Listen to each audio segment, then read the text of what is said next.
నమస్తే welcome to gossips carriage. అది 2-3 ఏళ్ల కిందటి ఇష్యూ ఇప్పుడు ఆల్ ఆఫ్ అ సడన్ గా లైమ్ లైట్ లోకి వచ్చింది. దేవదేవుడి సన్నిధిలో వడ్డీ కాసుల వాడి ఖజానా లెక్కింపులో చేటివాటం చూపించారన్న టీటీడీ ఆరోపణ చిన్నగా మొదలై చాలా పెద్ద ఇష్యూగా మారుతోంది. మాజీ TTD chairman Bhumana Karunakar Reddy target గా కూటమి నేతలు అలిగేషన్స్ చేస్తున్నారు. ఇప్పటికే సీసీ ఫుటేజ్ విజువల్స్, నిందితుడి నుంచి ఆస్తుల బదిలీ అంటూ రచ్చ నడుస్తోంది. పైగా 2-3 రోజుల్లో మరిన్ని బ్లాస్టింగ్ న్యూసెస్ రాబోతున్నాయని కూటమి నేతలు రచ్చ రాజేస్తున్నారు. టీటీడీ వర్సెస్ భూమన ఎపిసోడ్లో పరకామణి ఎపిసోడ్ ఎటు టర్న్ తీసుకోబోతోంది? కూటమికి మరో బ్రహ్మాస్త్రం దొరికిందా? సెట్ దర్యాప్తుతో ఎవరి మెడకు ఉచ్చు బిగుసుకోనుంది?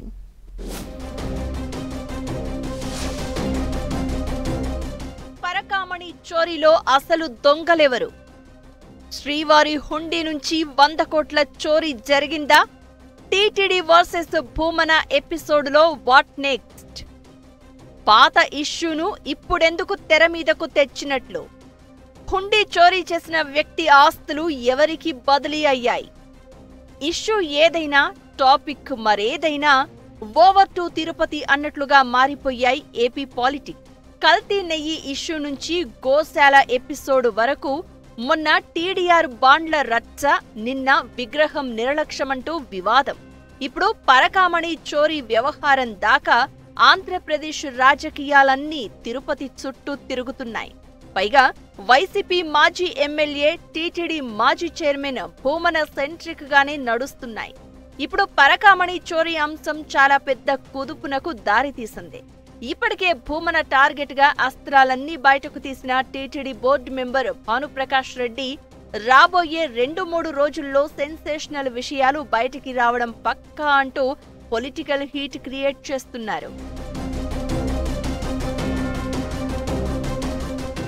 శ్రీవారి హుండీని దొంగతనం చేసిన రవికుమార్ అనే వ్యక్తిని కోర్టులో నిందితుడిగా ప్రవేశపెట్టకుండానే లోక్ అదాలత్లో రాజీ చేయడం, అతడు చోరీ చేస్తుండగా సీసీ ఫుటేజీకి చిక్కడం వంటి బలమైన ఆధారాలు ఉన్నా చర్యలు తీసుకోకపోవడంపై కూటమి పెద్దలు అనుమానాలు వ్యక్తం చేస్తున్నారు.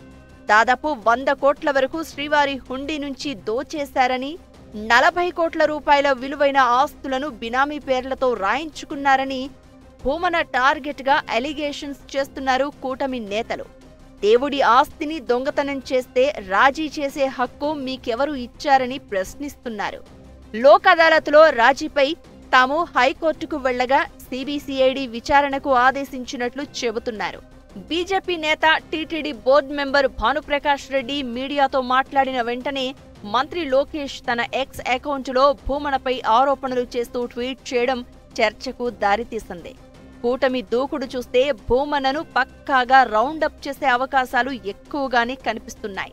పరకామణి విషయంలో కొందరు అధికారులు అప్రూవర్ అవుతారనే ప్రచారం చేయడంతో పాటు రవికుమారు ప్రాణాలకు ప్రమాదం ఉందని చెప్పడం చూస్తుంటే భూమనను గట్టిగానే టార్గెట్ చేశారన్న టాక్ వినిపిస్తోంది. భానుప్రకాష్ రెడ్డి బయటపెట్టిన వీడియోలతో తిరుమల వేదికగా రాజకీయం మరోసారి వేడెక్కింది. కూటమి ప్రభుత్వంలో టీటీడీ నిర్వహణ సరిగా లేదంటూ వైసీపీ నేత, టీటీడీ మాజీ చైర్మన్ భూమన కరుణాకర్ రెడ్డి ఆరోపణలు చేస్తూ వస్తున్నారు. ఎస్వీయు గోశాలలో మూగ జీవాలు ప్రాణాలు కోల్పోతున్నాయని, మహావిష్ణువు విగ్రహానికి అపచారం జరిగిందని భూమన చేసిన అలిగేషన్స్ రాజకీయ దుమారాన్ని రేపాయి. పైగా తిరుపతి మున్సిపల్ కార్పొరేషన్లో టీటీడీ బాండ్ల స్కామ్పై కూటమి సర్కారునే ఇరకాటంలో పెట్టేలా భూమన రివర్స్ అటాక్ చేయడం, ఐఏఎస్ శ్రీలక్ష్మిపైనే ఆరోపణలు చేసి ప్రభుత్వాన్ని కార్నర్ చేసే స్కెచ్ వేశారు. ఈ క్రమంలోనే ఈ మధ్య మహావిష్ణువు విగ్రహాన్ని నిర్లక్ష్యం చేశారన్న భూమన కామెంట్స్ పై ఏకంగా కేసు నమోదైంది. పోలీసులు విచారణకు రావాలని కూడా పిలిచారు. ఆ ఇష్యూ అలా చల్లబడకముందే ఇప్పుడు భూమనను ఇరకాటంలో పెట్టేలా కూటమికి బ్రహ్మాస్త్రం చిక్కిందనే చర్చ జరుగుతోంది. అయితే తన మీద వచ్చిన ఆరోపణలపై భూమన సీరియస్ గానే రియాక్ట్ అయ్యారు. తాను టీటీడీ చైర్మన్ గా ఉన్నప్పుడు పరకామణిలో దొంగతనం జరిగినట్టు నిరూపిస్తే తల నరుక్కుంటాను అని సవాల్ చేశారు. చంద్రబాబు సీఎంగా ఉన్నప్పుడే రవికుమార్ శ్రీవారి హుండీ లెక్కింపులో దొంగతనం చేశారని భూమన అంటున్నారు. రవికుమార్ కుటుంబ సభ్యులు పాప పరిహారంగా తమ ఆస్తులను టీటీడీకి రాసిచ్చారని చెప్తున్నారు.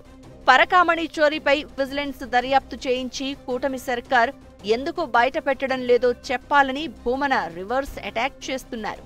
తన బినామీలకు రవికుమార్ ఆస్తులు ఇచ్చి ఉంటే సీబీఐతో విచారణ జరిపించాలంటున్నారాయన. ఈ విషయంలోనే భూమన తప్ప ఇప్పటివరకు వైసీపీ నుంచి కౌంటర్ రాకపోవడంతో ఆ పార్టీ రియాక్షన్ ఎలా ఉంటుందోనన్న ఆసక్తి కొనసాగుతోంది. ఏదేమైనా పరకామణిలో చోరీ ఎపిసోడ్ ఏపీ పాలిటిక్స్ లో హాట్ టాపిక్ గా మారింది. పవిత్ర పుణ్యక్షేత్రంలో ఏడుకొండలవాడి సన్నిధిలో ఏంటి అపచారం అంటూ విమర్శలు వెల్లువెత్తుతున్నాయి. ఈ ఎపిసోడ్ లో నెక్స్ట్ ఏం జరగబోతోందనేది వేచి చూడాలి మరి.